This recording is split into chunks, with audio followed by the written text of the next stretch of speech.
হে এভৰিৱান, মোৰ second mini ব্লগলৈ আপোনালোক সকলোকে স্বাগতম জনাইছোঁ। আমি যাবলৈ ওলাইছোঁ নগাঁও জিলাৰ মহামৃত্যুঞ্জয় মন্দিৰ। কিমান দিনৰ যে আশা আছিল এই মন্দিৰ ভাগলৈ যোৱা। তাতে গৈ পাই বা আৰু মই চাকি বন্তি লগালোঁ। চাওকচোন, ইমান মনোমোহা পৰিৱেশ নহয়নে? সঁচাকৈ বহুত বেছি ভাল লাগিলে। তাত আমি বেছি সময় থাকিবলৈ নাপালোঁ, যিহেতু আমাৰ অন্য এটা জেগালৈ যাবলগীয়া আছিলে। তাৰ পৰা আহি ৰাস্তাত আহোঁতেই দেখিলোঁ যে বৰষুণ আহি পালেহি। কি কৰিম, তাতে পেট পূজাটো কৰিবই লাগিব।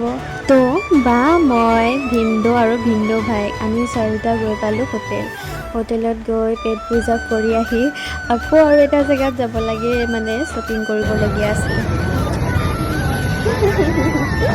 এইজনী আমাৰ বাইদেউ শ্বপিং কৰি আছে দেই।